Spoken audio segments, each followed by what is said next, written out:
our boss, President William Ruto, to call his house to order. Have you spoken to the president? Yes, I've talked to the president several times. And I've asked him to call his house to order. Yeah, he's here to do it, and I trust he'll do it, because the atmosphere we are having, the environment we are having in the country is toxic. Kenyans are very unhappy about what is going on. How can people be meeting possibly at this time to discuss how to impeach a deputy president when the country needs a lot of work to be done, when we have roads that have stalled for years, when we have people who cannot pay hospital bills, when we have challenges of water, when we have issues of a good business environment? How insensitive can we be to the Kenyan public that we can sit to discuss on how to dispose of a deputy president who is in office when there are very many issues of very great concern to the people of Kenya?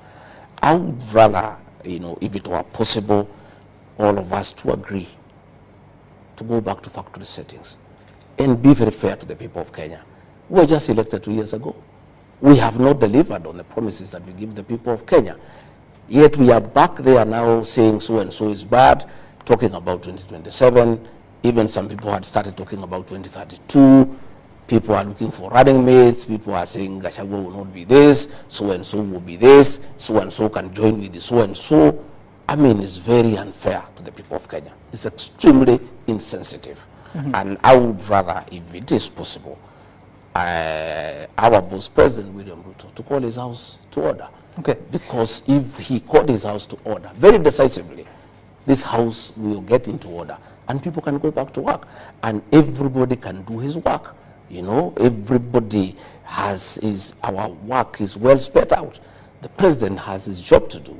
I have a job to assist him to deliver on the mandate. Members of parliament have work to do in terms of legislation and oversight. Governors have work to do in terms of running the counties. Everybody has work to do. Okay. We have just come from an election. Right. Kenyans are very irritated by what is going on. It's really not fair to the people of Kenya. And Deputy President, you're saying you'd rather if it were possible. For how long have you been trying to speak to the president to put the house in order? I don't want to go into the issue of discussing my boss, the president, but I have told you I've raised the matter with him. I would rather we leave it there. I believe in the fullness of time he'll appraise himself on the situation that is in the country. But you also expressed doubt when you say you'd rather if it were possible. Yeah. I have asked him to put his house in order. So I believe he'll put his house in order, because what is going on is not sustainable. It is not right. It is very insulting to the people of Kenya, really, to get the country into the kind of toxic politics that is going on, the kind of insults on the altar that are going on, the kind of disrespect to the deputy president who is elected by the people of Kenya, in front of the president, in front of the churchgoers. What is going on is very, very unhealthy. It is not right, and it should come to an end. Okay. And as you say that, so how is your relationship with the president? My relationship with the president is okay. We have got a good working relationship. What does that mean? We work well. But you're asking him to do something because your career is on the line here, and it's not happening. My career is not on the line. By the way, Sam, those things don't bother me. I'm a very simple guy. I just came here the other day. For 57 years I was there doing well. If today members of parliament and senate decided that I go home, my home is a few meters from here. My clothes here will not even fit in a pickup. I just take and leave. It's not that. It's about the people of Kenya. It's not about impeaching Rigathi Gachagua. If your relationship, it's what it will do to the country in terms of political stability. He's a deputy president who is elected by 7.2 billion Kenyans, who has a following of one kind or another, and who have some people who believe in him. And we are having a country that is having challenges economically. We're having people feeling low, feeling down. And then you want to come and poison the political atmosphere. I don't think anybody wants to go into that direction. But if that's the direction whoever is arranging wants to go, so be it. There's nothing I can do. The matter is beyond my purview. Let whoever wants to go ahead with it, go ahead with it. All we are doing ourselves is we'll inform the people of what is going on. And that I will do, by the way, because I have a responsibility also. You know, I'm elected. And going forward in the next few weeks, I'll be talking to my supporters and telling them what's going on, what is being planned, what is likely to happen, so that they are aware. You see, we are elected by the people. We have a responsibility to always inform your employer what is going on, so that they know, so that they are aware of what is going on, because people wonder what is going on. We have a responsibility as leaders to inform the people, because they are the ones who have given us this job. I was not given these jobs by the president. I was not given by members of parliament.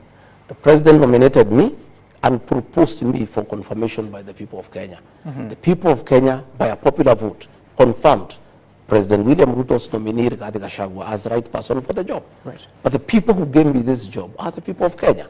And therefore, if there are issues along the way that I find disturbing, that I find that they can cause political instability in this country, that I find they can be intrusive, and they can disrupt our development agenda, they can disrupt our political stability as a country, I have a responsibility to go to the people who voted for me and explain to them exactly what is happening. And that I'll do. And I have started today, and I'll be doing that along the way, because I am answerable to some people. I cannot just sit here in Karen. Meetings are going on at night. You know, people are being intimidated, people are being coerced, you know, to disrupt, you know, my term, to stop me from doing my work. And I just sit here. I cannot. I'll go to the people and say, good people, you gave me the job. Are you happy with what I've done so far? Yes or no? Okay. If you have a problem you want me to correct, but my people, this is what is being planned. And it is so and so who is planning it. So when you see it happen, please know this is what is going on.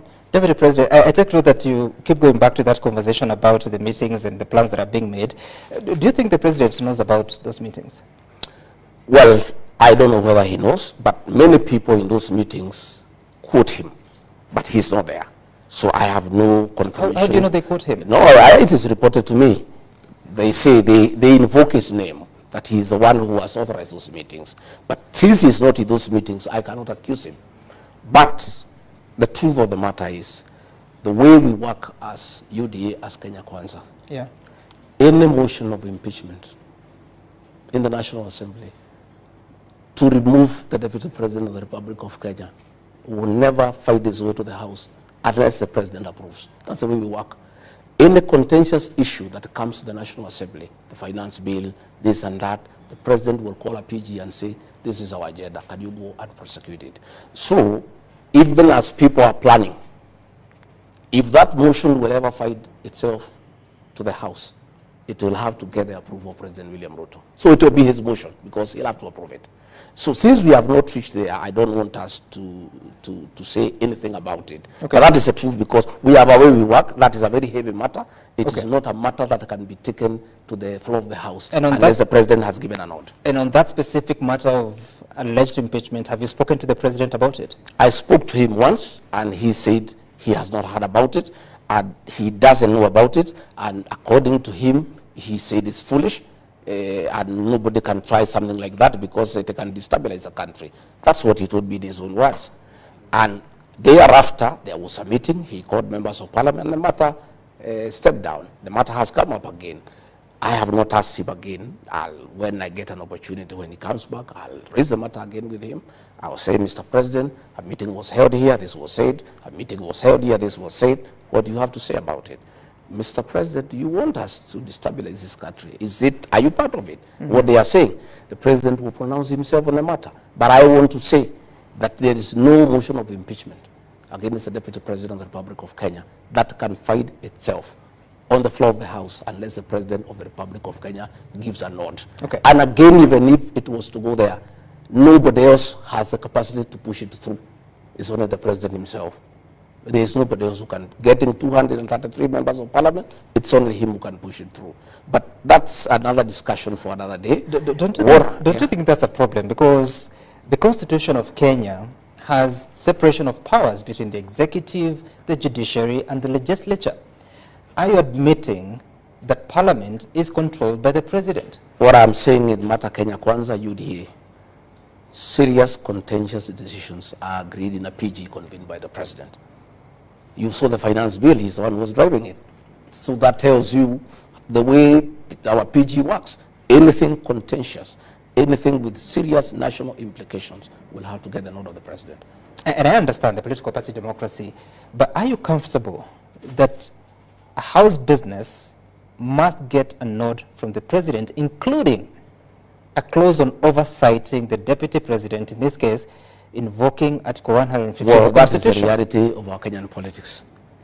Do you see a problem there? That is the reality, that all major decisions, all legislative agenda for our administration that needs to go to the National Assembly, the president normally does a lot of lobbying, sits with the members of parliament, takes them through, gives the points for or against, and asks them to support. That has been the practice. And it did not start with the President William Ruto.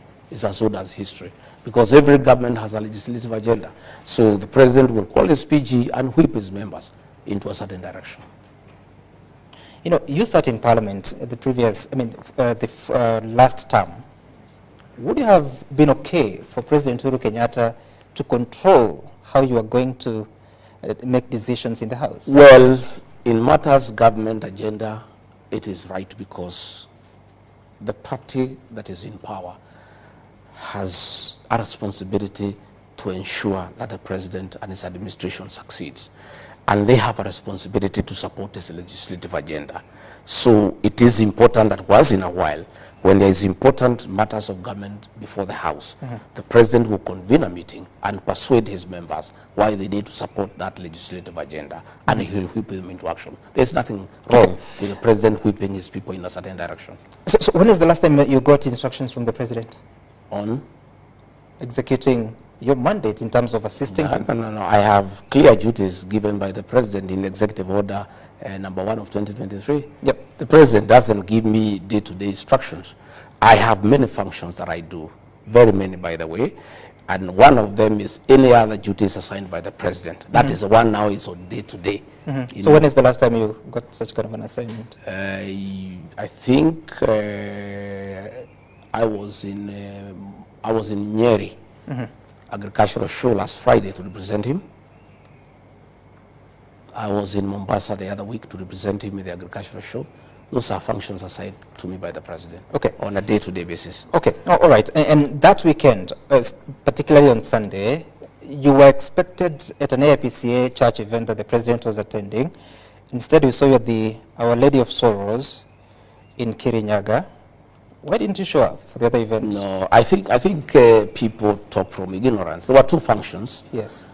That the president was expected to attend, one in Kirinyaga and one in Nyeri. Two functions. They were in his diary, and aligned my diary with the president's diary. And therefore, I was in Kirinyaga to receive him.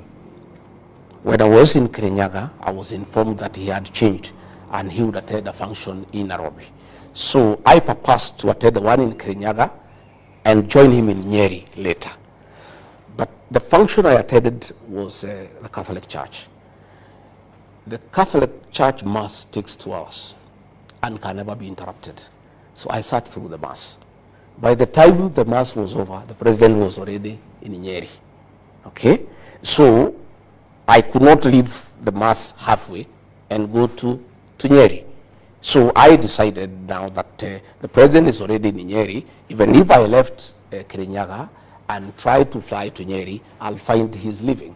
So it will not make sense. So I decided to stay in Kirinyaga and represent him. By the way, he was the chief guest in Kirinyaga, and there was even a play